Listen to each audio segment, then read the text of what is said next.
인체 유래물 연구 조사를 진행한 팀 남인나의 김나경입니다. 요즘 국립중앙인체자원은행에서 인체 유래물을 확보해 국내 연구자들에게 공개하고 분양한다고 밝힘으로써 인체 유래물 연구가 점점 발전되고 있음을 주목하는데요. 이러한 발전이 있음에도 불구하고 저희가 처음 연구를 접했을 때 단어가 많이 생소하고 어려워서 발표 전 이 조사의 주요 단어들의 뜻을 먼저 소개하도록 하겠습니다.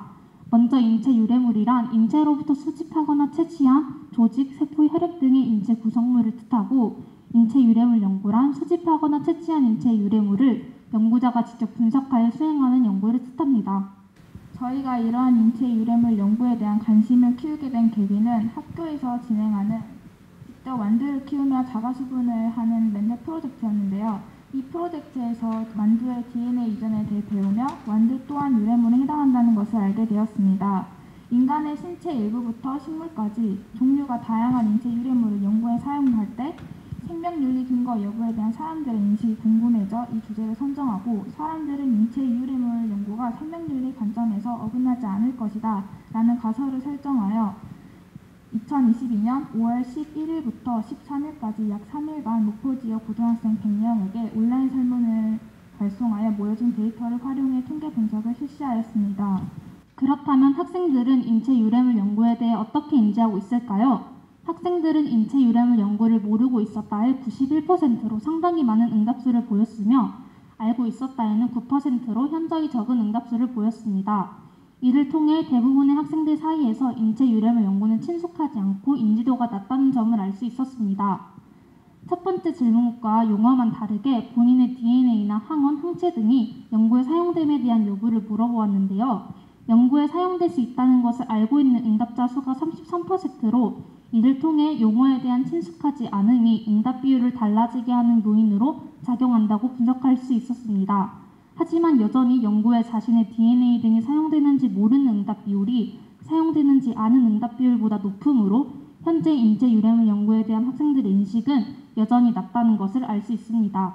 또한 저희는 학생들이 인체 유래물 기증 시 익명화에 동의하는가에 대해 궁금하였습니다. 조사 결과 78%나 익명화에 대한 법률에 동의한다고 응답하였습니다.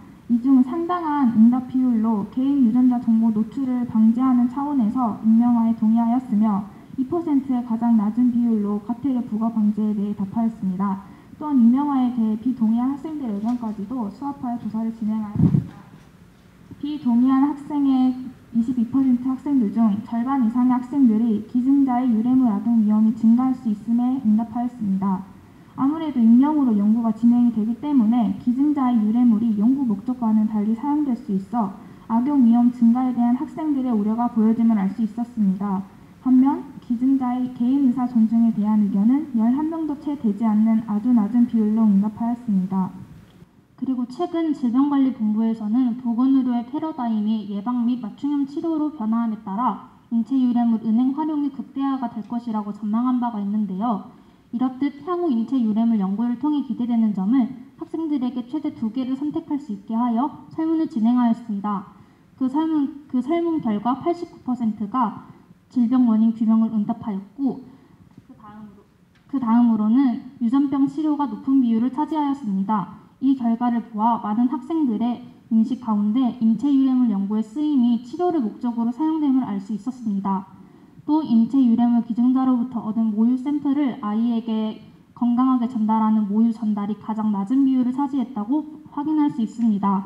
이로써 대부분의 학생들은 인체 유래물 연구에 대해 높게 평가하고 있다는 것으로 분석할 수 있습니다. 그렇다면 인체 유래물 연구는 꼭 긍정적인 것만 존재하는 걸까요? 이에 반해 가려진 부정적인 측면은 어떤 것이 있는지 또한 최대 2개의 답변을 선택하도록 설문을 진행하였습니다. 총 100명의 학생들 중 72명이 연구자의 비윤리적인 연구 결과 조작에 대해 답하였습니다.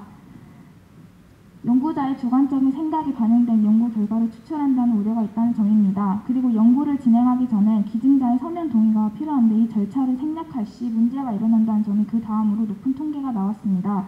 또한 잘못된 연구 결과로 인한 부작용, 유전 정보 노출의 위험도 가져 학생들이 인체 유래물 연구에 대한 부정적인 인식도 가지고 있다는 사실을 얻을 수 있었습니다.